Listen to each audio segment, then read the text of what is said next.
बिस्मिल्लाहिर्रहमानिर्रहीम। अस्सलाम वालेकुम नाज़रीन, प्रोग्राम आप देख रहे हैं 7 से 8 सना हाशमी के साथ।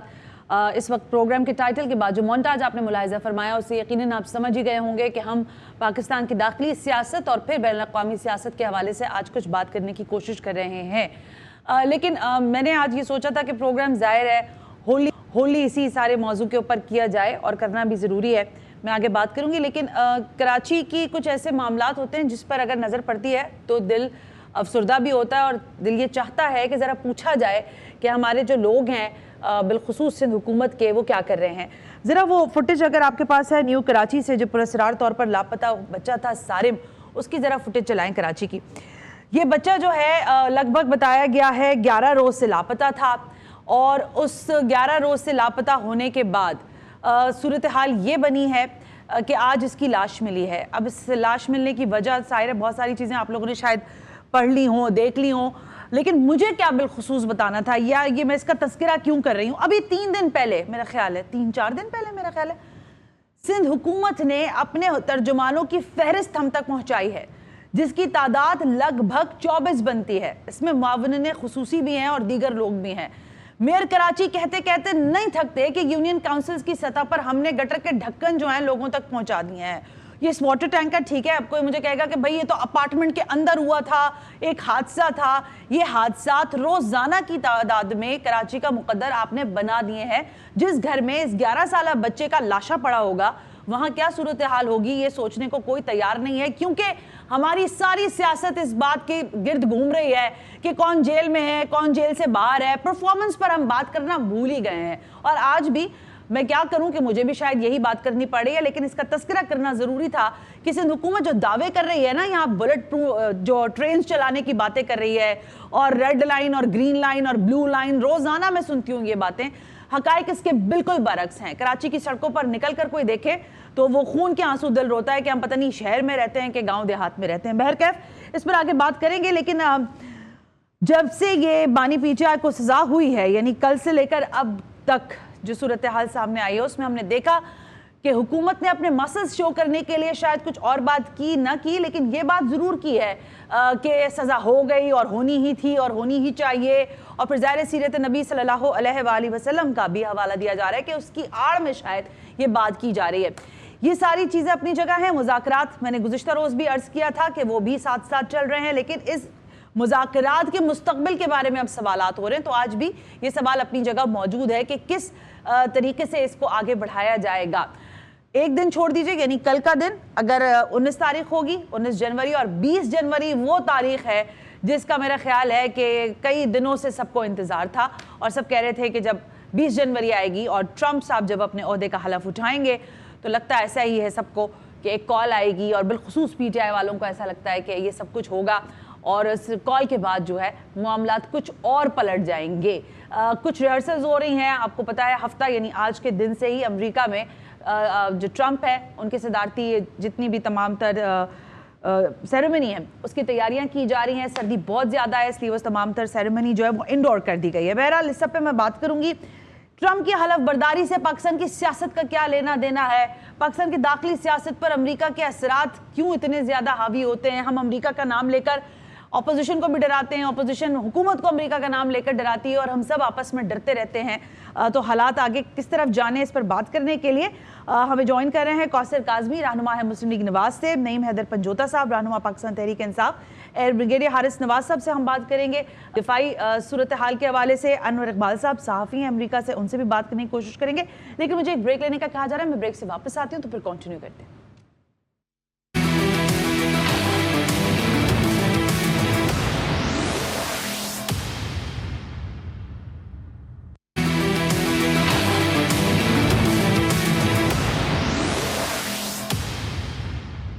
वेलकम बैक नाज़रीन, हम ब्रेक पर थे। कौसर काज़मी, रहनुमा मुस्लिम लीग नवाज हमें ज्वाइन कर चुके हैं इस्लामाबाद स्टूडियो में। सर वेलकम करती हूँ आपको, thank you very much. Literally join कर रहे हैं नईम हैदर पंजोता भी।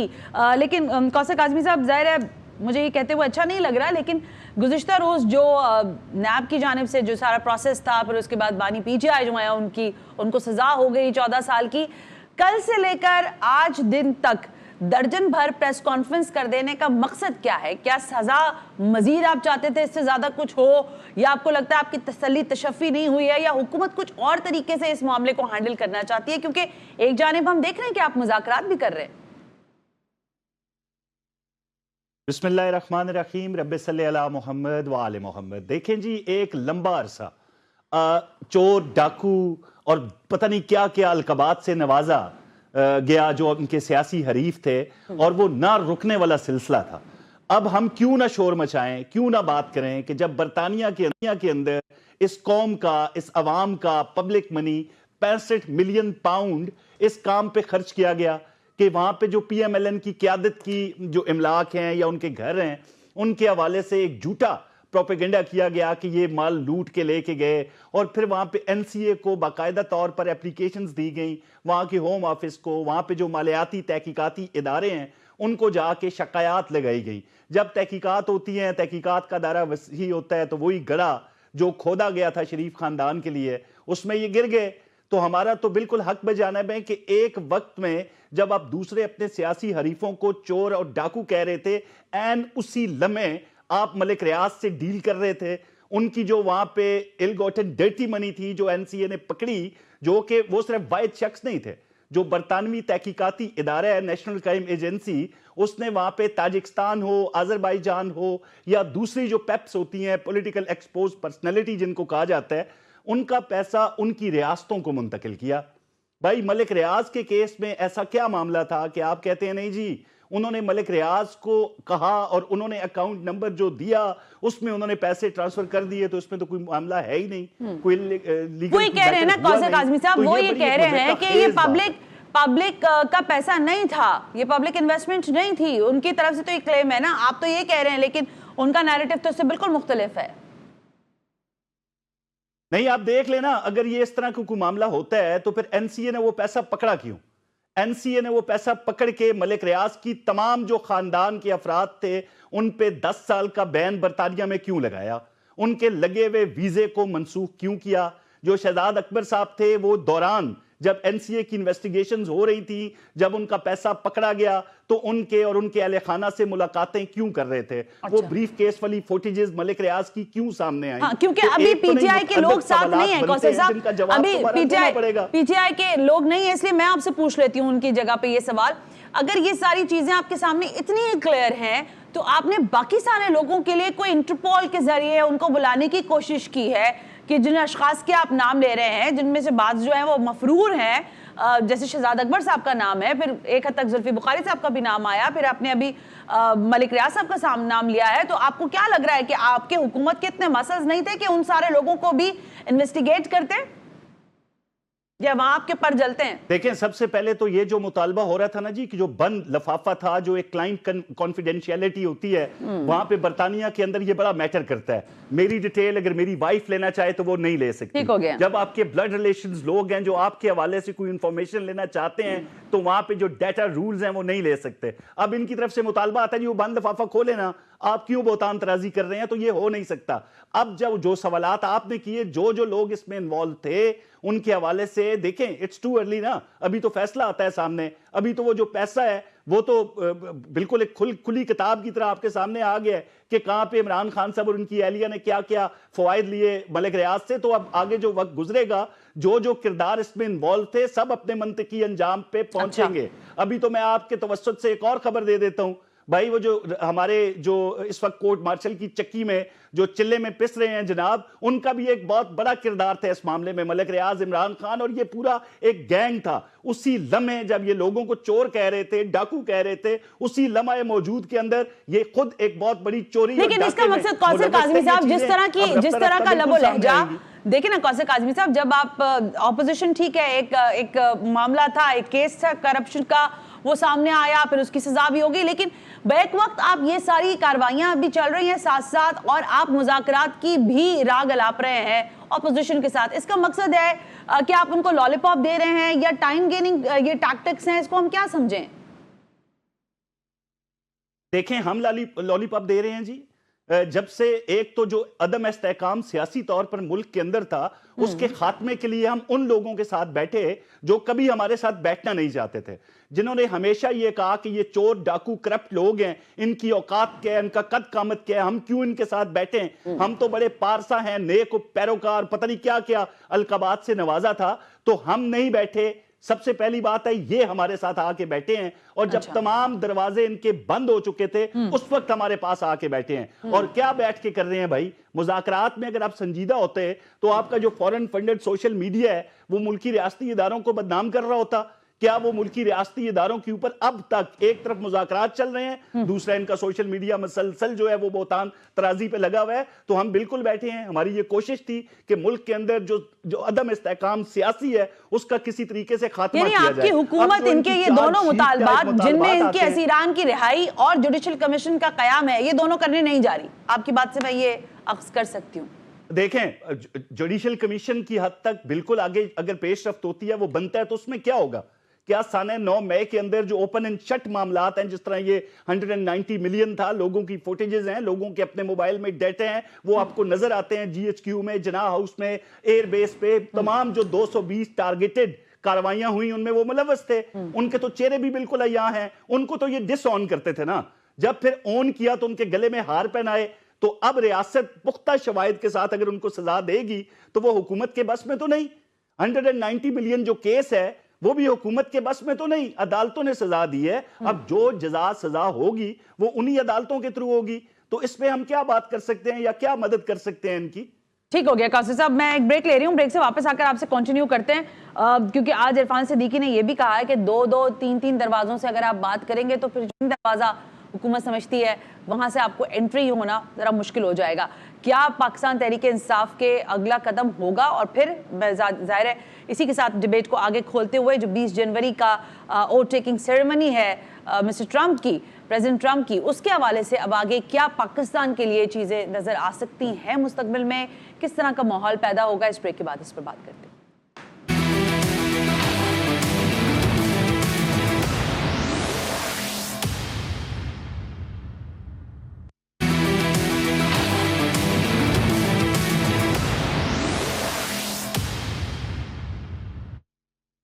वेलकम बैक नाज़रीन, हम ब्रेक पर थे और ब्रेक पे जाते हुए मैंने आपसे कहा कि ज़रा जो दाखिली सियासत है उस पर नज़र है, लेकिन उस दाखिली सियासत के साथ साथ जो ज़ाहिर बैनुल-अक़वामी सियासत है उस पर बात करना ज़रूरी है। ब्रिगेडियर रिटायर्ड हारिस नवाज साहब ने मुझे ज्वाइन किया है। हारिस साहब, thank you very much sir कि आपने वक्त दिया और मुझे ज्वाइन करने जा रहे हैं। आगा सॉले डेमोक्रेट पार्टी के रहनुमा हैं अमेरिका से, आप दोनों अशखास का बहुत बहुत शुक्रिया। कौसर काज़मी साहब भी हमारे साथ ही हैं। ब्रिगेडियर साहब, मैं ज़रा आपसे पहले सवाल करना चाहूँगी, फिर मैं उस तरफ भी जाती हूँ, आगा सॉले साहब की तरफ। आप ये बताएं सर कि ये जो पाकिस्तान की डोमेस्टिक पॉलिटिक्स है, इसमें जो अमेरिका के इन्फ्लुएंस की बातें हम सुन रहे हैं, यानी 20 जनवरी की उस वोट टेकिंग सेरेमनी का जो कि लगभग एक दिन के बाद है ही, आप समझते हैं कि क्या पाकिस्तान की दाखिली सियासत पर अमेरिका के किसी भी सदर के आने का असर होता है और वो किसी भी तरह से पाकिस्तान की सियासत पर असरअंदाज होते हुए जो इस वक्त सिचुएशन है PTI के, उसमें किसी तरह उनको हेल्प आउट कर सकते हैं? सना देखें, बात ये हमें समझना चाहिए कि हम खुद अपने आप को अननेसेसरीली हम इन्वॉल्वमेंट बाहर के मुल्कों के लिए आते हैं। वो 20 जनवरी को उनका होता है अदर इशू टू रिजॉल्व। हमें क्या जरूरत है बार बार कहना है वो पाएंगे तो ये हो जाएगा, ट्रंप आएगा तो बानी PTI को निकाल देंगे। Why are you involve in your own domestic affairs, internal affairs? हमारी देखें, हम एक न्यूक्लियर इस्लामिक मुल्क हैं और हमारी फौज बड़ी लड़ाका है। We have to exert accordingly, we have to play a role as a strong nuclear power, जो हम अभी बिहेव नहीं करते हैं। ये एक तो जरूरी बात है। सही है। सेकंड, पॉलिटिक्स बात करें, आप हम अपने आप को क्यों हम उनके, अगर क्या मतलब अगर वो आके आपको बाहर ले आते, दैट मीन्स कि then you will play their tunes, you will play on their tunes. ये बातें सोचें की है। ठीक हो गया। तो हमें में अपने आप में ठहराना चाहिए। पॉलिटिकल इश्यूज हमारे मुल्क के अपने हैं, हमें अपने मुल्क से कंसर्न होना चाहिए। वी शुड नॉट बॉदर कि कौन क्या कह रहा है। आप ये देखें, हम मुल्क में स्टेबिलिटी कैसे लेके आ रहे हैं, इकोनॉमिक स्टेबिलिटी कैसे, और हमने अपने मुल्क के अवाम की खुशहाली के लिए क्या काम करने, क्या हमने जो वादे किए थे वो पूरे हैं कि this is what we have to do it. This shows the weakness in our political system and self reliance and confident, और जो हम खाम पर डिपेंडेंट हो जाते हैं कि जी अभी अमेरिका ये कह रहा है, यूरोपियन यूनियन कह रही है, लेकिन जब वो इलाके के अलावा जब गजा में कुछ होता है तो क्या हम फिर तो हमको भी बोलते भी नहीं है। तो आपको अपने मुल्क आकरात हो रहे हैं, इसको कैश करें, कॉन्सेंट्रेट करें कि हमने कैसे कॉन्फिडेंस बिल्डिंग मैयर्स करने हैं, कैसे हमने अपना नुक्ता नजर दूसरी पार्टी को बताना है और उनसे क्या कंसेशंस लेने हैं। मैं हारिस साहब आपसे एक बहुत इंपॉर्टेंट सवाल करना चाह रही हूँ, लेकिन यहाँ पे मैं आपको रोकते हुए आगा साले साहब आपको शामिल गुफ्तगू करती हूँ। मेरे इल्म में आया कि आप रिपब्लिकन पार्टी से तो नहीं है, लेकिन ट्रंप को आप हिमायत करते हैं और आप खुद डेमोक्रेट्स हैं। लेकिन ये बताएं आगा साले साहब कि इस वक्त तक जो सिचुएशन है, ज़ाहिर वोट टेकिंग सेरेमनी के हवाले से 2 रोज़ा मेरा ख्याल तकरीबात हैं, ये क्या सूरत हाल बन रही है, क्या स्पेकुलेशंस हैं इन टर्म्स ऑफ पाकिस्तान, वहां पर क्या बात की जा रही है, जर्नलिस्ट कम्युनिटी क्या बातें कर रही है वहां पर? देखिए, ये कोई सोशल मीडिया और मीडिया नैरेटिव तो नहीं बिल्ड करेगा, ये बेसिकली इज स्टेट अफेयर। और स्टेट अफेयर में जब सदर ट्रंप अपने ओथ लेंगे, ओवल ऑफिस में जाएंगे और पहला एग्जीक्यूटिव ऑर्डर साइन करेंगे, तो वो डिटरमिन करेगा उनके आने वाले पहले 100 दिन का वो रोड मैप जो उन्होंने वादे किए हैं। और अमेरिका फर्स्ट का नारा लगा है, अमेरिका फर्स्ट उनकी तरजीहात में होगा और उन्हें इस्टेब्लिश करनी है अपनी माइट। और डिस्पाइट ऑफ द फैक्ट कि वो इंडाइटमेंट हो गई, उन्हें चार्ज कर दिया गया, फैलन प्रेसिडेंट कहा गया मेन स्ट्रीम मीडिया में, और ये सब चीजें इन तमाम अमेरिका की तारीख में फैलन प्रेसिडेंट पहली दफा वो लेगा। और अमेरिका की अदालतों ने कहा कि जब अवाम की अदालत ने ये फैसला दे दिया तो हमें सजा देने का इख्तियार नहीं है। सही है। लेकिन उन्होंने उन्हें कन्विक्ट किया। कन्विक्शन इज बेस्ड अपॉन, और ये भी एक बहुत बड़ी कंट्रोवर्शियल बात है कि जिसको यानी चैलेंज भी होना है, उसके बहुत सारे मराहल आएंगे आने वाले दिनों में। तो सदर ट्रंप को मुतनाज़ा बनाने की अमेरिका की डीप स्टेट ने कोशिश की है, जिसमें वो कामयाब नजर नहीं आते।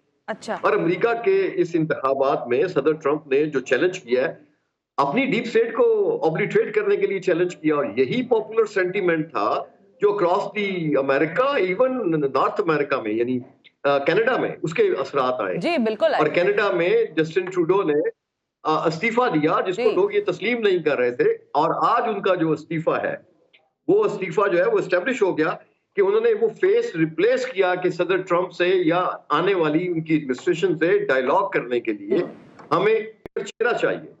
और इसी तरह से दुनिया के मामला अच्छी बात की आपने, अच्छी बात की। लेकिन आपका ही वो नुक्ता जो मैं हारिस साहब से पूछना चाह रही थी, कौसर साहब मैं आपकी तरफ भी आऊंगी, लेकिन ब्रिगेडियर साहब मैं ये पूछना चाह रही थी कि कुछ चीज़ों में हमारे यहाँ आदत है कि हम कंपैरिजन करते हैं, अच्छी चीज़ों में तो करते हैं, नहीं करते मुझे नहीं पता, लेकिन बहुत सारे मामलात में करते हैं। यानी ट्रंप के साथ जो कुछ हालात और वाकयात रहे, जिस पर अभी तस्करा कर रहे थे आगा साले साहब भी, कन्विक्शन हुई और फिर बाकी सारी चीज़ें भी हुई, लेकिन उसके तनाजुर में यहाँ पे कहा जाता है कि बानी पीटीआई के साथ भी यही सूरत हाल होगी और कहीं ना कहीं से वो तमाम तर चीजें दोबारा उभर के आएंगी। जैसे अभी कहा आगा साले साहब ने कि वहां पर कहा गया अमेरिका में कि अवाम की ताकत ने वोट दिया है डोनाल्ड ट्रंप को, तो वही उसके सदर बनने जा रहे हैं, उनके वोट का तकद्दुस जो है उसकी अहमियत थी। तो यहाँ पर भी जो उनके बानी पीटीआई के हामी है वो इसी तनाजुर में सारी कैंपेन को देखते हैं। इस वास्ते वो कहते हैं कि अगर अमेरिका में डोनाल्ड ट्रंप आएंगे तो कहीं ना कहीं हमें शायद पाकिस्तान में अपनी सियासत के लिए क्वेश्चन मैसर आ सकेगा। आप कैसे देखते हैं इस बात को? देखें, बात यह है कि अगर आप ऐसी बात सोचते हैं, मुझे ये बताइए कि आप अपने मुल्क के हालात को, अपनी चीज़ों को why do you hand over to the super power? आपको ये सोचना नहीं चाहिए। अगर वो आए हैं तो आपके अवाम की ताकत है, then please go and contest your cases in the tribunals, और वहां से आप अपने केस को क्लियर करवाएं और go into the parliament, get vote of confidence और अपनी हुकूमत नहीं बनाने। जैसे आपको पीडीएम की हुकूमत ने निकाला था, तो आपको ये अनडेमोक्रेटिक प्रोसीजर की क्या जरूरत है? आप सड़कों पर आना, जलाओ घराओ, आपने चढ़ाई। लेकिन ब्रिगेडियर साहब, हमारे यहाँ फिर वो जो बात आगा साले साहब ने की है कि जो जजमेंट एक गवर्नमेंट के लिए, गवर्नमेंट के फॉर्म करने के लिए थी, यानी कि वोट की ताकत, उसकी भी आप समझते हैं कि अहमियत को बहरहाल मलूज़ खातिर रखना पड़ेगा? क्योंकि हमारे यहाँ डेमोक्रेट्स तो बनते हैं, हम सारे जमहूरियत को पसंद ज़रूर करते हैं, लेकिन जब उसका पूरा मंजरनामा सामने आता है तो फिर सब इशारे कनायों में बातें शुरू कर देते हैं, विच इज़ फॉर्म 45, फॉर्म 47 आप सुन ही रहे हैं। देखें, बात यह है कि अमेरिका में एटलीस्ट वोटिंग सिस्टम तो फेयर है ना, अवाम की ताकत से बन गए। यहाँ पर हमें ये चाहिए, ये पार्लियामेंट को आप स्ट्रॉन्ग करें, अपने सिस्टम सारे हैं, सिर्फ है कि उसको अपने इम्प्लीमेंट कैसे करना है। आपका काम है कि आप इस वक्त जो हैं वो आपका, अगर आपके साथ जो भी जाती यू फील कि आपके वोट को हक नहीं दिया गया, तो देन आप बस क्या, एक है सड़कों पे चले जाएं, एक है लड़ाई मार कुटाई करें, थर्ड है कि प्रोसीड द लीगल सिस्टम, अपने आप को उसमें लेकर आए और आप उसको बैटल करें। भी आपको सजा हुई है, go to the high court Pakistan, यहाँ अगर लकूनत हैं तो वहां से आपको छोड़ दी, पहले भी आपको काफी मिला है। ठीक बात है। मैं कौसर काज़मी साहब आज सीधे आप, हाँ मैं आ रही हूँ हारिस सर, आपकी तरफ आती हूँ। कौसर साहब, आपने शायद अमरीकी जो प्रेसिडेंट है डोनाल्ड ट्रंप साहब, उनकी एक तस्वीर बड़ी वायरल हुई भी है और उसका जो एक टैग है वो ये है कि face is the index of mind, यानी ज़ाहिर जो अक्कास होता है चेहरा आपकी शख्सियत का, वो बहुत ज़्यादा वायरल है। और अभी आगा साले साहब ने एक स्टेटमेंट दिया कि उन्होंने जब भी बात की है वो कहते हैं अमेरिका फर्स्ट। आपका कोई नारा नहीं है, आपकी कोई बात नहीं है, तो इसलिए शायद आपकी ऑपोजिशन आपको बड़ा हेड ऑन लेती है कि एक फोन की मार है ये हुकूमत। आप इस चीज को कैसे समझते हैं, जो दोनों चीजों का हम अभी तालमेल जोड़ने की कोशिश कर रहे हैं, अमरीकी सियासत का और पाकिस्तान की रियासत का? देखिए, अभी आपने हवाला भी दिया कि जो ट्रंप को सजा होती है और वहां पे मकबूलियत हावी नजर आती है, और वो कहते हैं क्योंकि अमेरिकन अवाम ने उनको मुंतखब किया तो फिर वो जो सजाएं थी, एक तो कंपैरिजन है कि वहां पे जुर्म की नोयत क्या थी। मैं आपको हवाला दूंगा, न्यू जर्सी के अंदर उनके एक सीनियर सेनेटर्स को एक सजा हुई थी, मेरे हाल में 180 साल या इसके लगभग, तक भी मुझे याद नहीं है कि कितनी सजा उनको दी गई थी। वो भी अवाम के वोटों से मुंतखब हुए थे।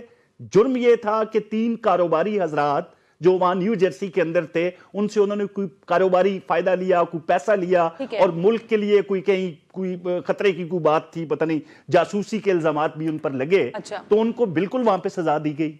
ये जुर्म की नोयत है कि जो ट्रंप सब पे इल्जामात लगे और जो खान साहब ने एक खुला जुर्म किया 190 मिलियन का, जिसको बरतानिया के मोतबर तरीन इदारे ने Pakistani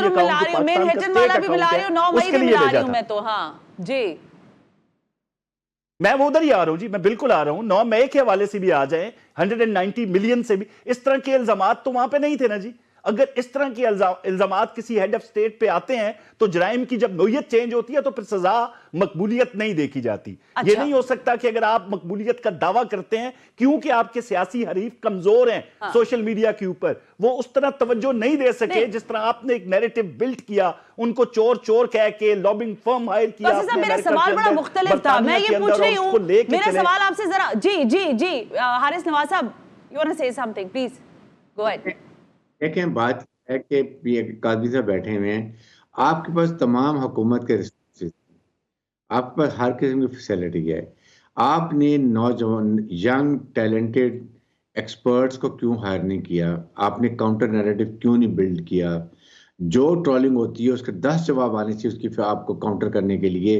why the government has miserably failed, I don't understand. IT के जमाने में आप अरेस्ट कर पकड़ने, build a counter narrative, yes. और उसको काउंटर करने के बाद मोर सक्सेसफुल। मैं यही कह रही थी ना, आगा साले साहब ने अभी जो कहा, और मैं अभी ब्रेक लेने का मुझे कहा जा रहा है, मैं दोबारा वापस आती हूँ कि अमेरिका फर्स्ट की जब हम बात करते हैं, मुझे जनरल मुशर्रफ का दौर याद है आप सबको, उसमें वो कहते थे कि पाकिस्तान सबसे पहले। तो जब पाकिस्तान सबसे पहले जो नारा था वो पूरी दुनिया में गूंजा और पाकिस्तान फर्स्ट जब उन्होंने बात की तो इसकी बहुत ज्यादा अहमियत भी थी। लेकिन इस वक्त जो पाकिस्तान की हुकूमत है, इसके पास जो नारा है शायद वो इतना कन्विंसिंग नहीं है, इसलिए ऑपोजिशन उनको बहुत हद तक ड्रैग करती है चीजों में। एक ब्रेक शामिल करते हैं, ब्रेक से वापस आकर इसी को डिबेट करेंगे।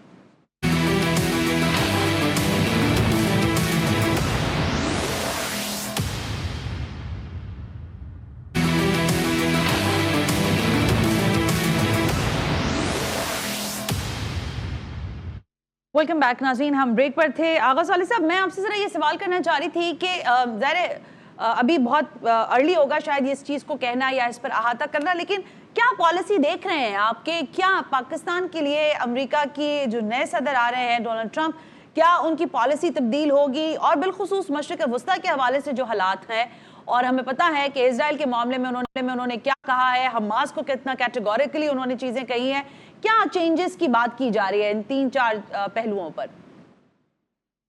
देखिए, प्रॉब्लम ये है हमारे यहाँ कि हम कंपैरिजन में हैं, इत्तफाकात मुमासलत ढूंढ रहे हैं कि सदर ट्रंप को इंडाइट किया गया पीटीआई के बानी को इंडाइट किया गया, फिर 9 मई का ऑपरेशन, वहां भी एक 6 जनवरी का है इशू, और वो इंसरेक्शन है और उसपे कांग्रेस में और उसमें सजाएं हुई हैं।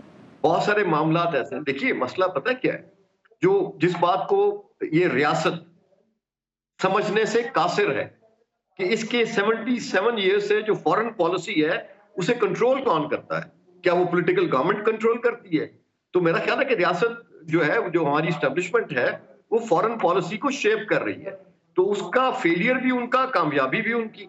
अब इससे पहले आपने इसी रियासत ने अमेरिका के इत्तेहादी के तौर पे अमेरिका को यूनिलैटरल पावर बनाया, ठीक है, और फिर उसकी कीमत किसने चुकाई? पाकिस्तान ने। इसी से पहले इसी रियासत ने वो इंतहा पसंदी की, वो जो जंग थी, दहशतगर्दी की जो लहर थी, जिसे मैं कहता हूं ये बिजनेस है, ये किसी मजहब से, किसी रियासत से नहीं जुड़ा हुआ, ये इंटरनेशनल एक कारोबार है जो जिसे अमेरिका में जो दुनिया का इंडस्ट्रियल मिलिट्री कॉम्प्लेक्स है स्पॉन्सर करता है इस दहशतगर्दी को। दुनिया में ये असले की ट्रेड कैसे हो सकती है कि जब हुकूमतें मौजूद हो, सुपर पावर्स मौजूद हो, यूनाइटेड नेशंस मौजूद हो? तो बात फिर वहीं आ जाती है कि सदर ट्रंप एक इनकलाबी रानुमा पॉपुलर लीडर के तौर पे आए हैं, और उन्हें जो मैंडेट मिला है इस दफा वो बड़ा हिस्टोरिक है, और वो 5 मिलियन वोटर्स जो हैं वो क्या सब रिपब्लिकन थे? That's all right, Agha साहब, but my question is quite different. मैं आपसे पूछ रही हूँ, क्या उनके इस मैंडेट का असर जो मशरिक़ वस्ता की स्ट्रैटेजी है, इस पर वो फौरी तौर पर कुछ चीजें आएंगी सामने, या इट्स टेक टाइम,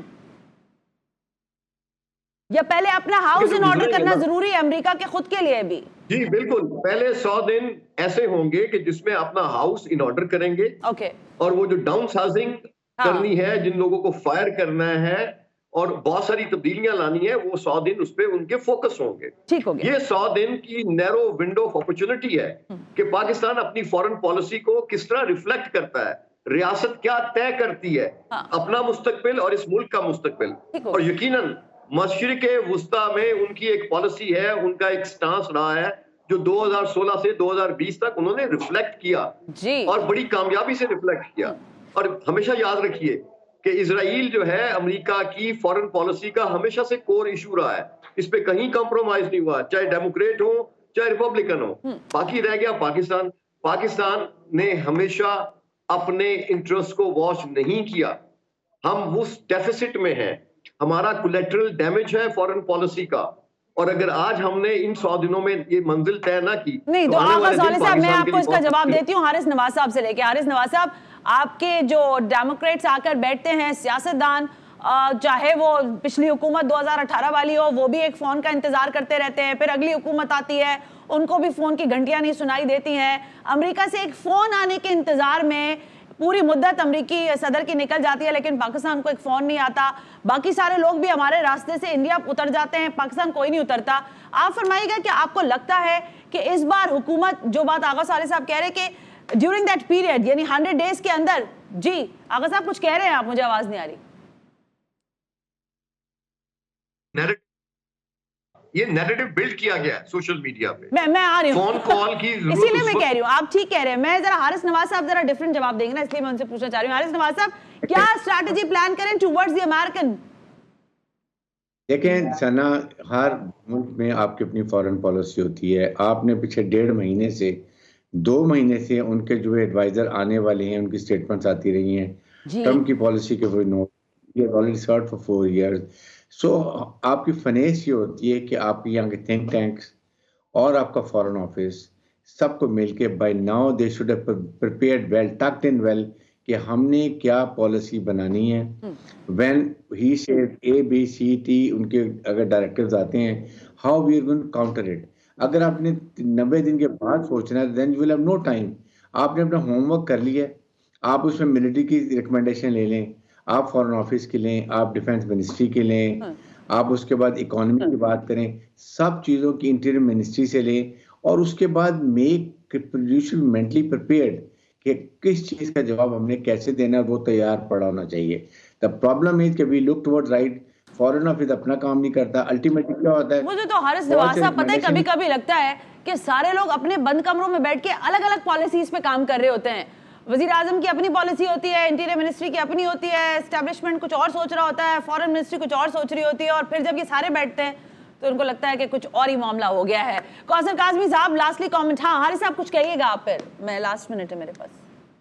हारिस साहब आप कुछ कह रहे थे? टू ऑल दिस मिनिस्ट्रीज के जी अपनी इनपुट दें, आप इनपुट लेके उन सब की इवन आपके डिफेंस स्टडीज इंस्टीट्यूट्स हैं उनसे लें, इनपुट लेने के बाद ठीक बात है। ये तो बड़ी आइडियल सिचुएशन की बात कर रहे हैं ना हारिस साहब, ऐसा होता नहीं है ना हमारे यहाँ। ये जो हम बातें कर रहे हैं ये तो बड़ी आइडियल सिचुएशन है। कौसर काज़मी साहब, आपकी हुकूमत डोनाल्ड ट्रंप के टेलीफोन का इंतजार करेगी, उनके कदम रंजानी के लिए यहाँ पर कारपेट बिछाएगी, या वाकईतन कोई आपने डिप्लोमेटिक फोरम्स के ऊपर कोई मसल्स स्ट्रॉन्ग किए हैं, कुछ बातचीत के लिए आपके पास मुसव्विदे मौजूद है कि अगर अमेरिका कहेगा डू मोर तो आप कहेंगे नो मोर सर?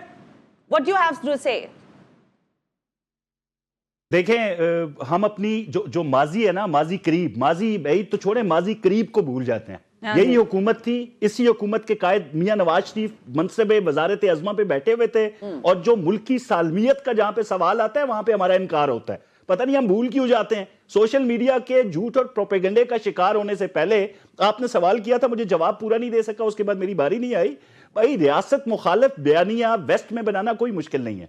पाकिस्तान के एटमी असासों के खिलाफ जो लोग हैं उनको हायर करके अपने ही मुल्क के खिलाफ इस्तेमाल करके एक बयानिया बिल्ड करना कोई रॉकेट साइंस नहीं है। ये कोई भी कर सकता है, ये पीएमएलएन पीपल्स पार्टी कोई भी जमात कर सकती है। इस वक्त जो पीटीआई के हक में बोल रहे हैं, जो पीटीआई के हक में करारदादें पास करवा रहे हैं, जो उनके लिए ट्वीट्स कर रहे हैं, आप उनका ट्रैक रिकॉर्ड चेक करें पिछला। मेरे पास वक्त खत्म हो गया, मैं ये पूछ रही हूं अगर डोनाल्ड ट्रंप कहते हैं डू मोर, कौसर काज़मी साहब वक्त बिल्कुल खत्म हो गया, डू मोर का जवाब नो मोर होगा, एब्सोल्युटली नॉट होगा, क्या होगा? बिल्कुल वैसा जवाब होगा जैसे मियां नवाज शरीफ ने क्लिंटन को दिया था जी। जो मुल्की सालमियत की बात होगी उस पे बिल्कुल नो मोर होगा, डू मोर वाले मामलात बिल्कुल होंगे। We all are laughing for that statement. Well, thank you very much, Haris Nawaz साहब, आगा सालेह साहब एंड कौसर काज़मी साहब।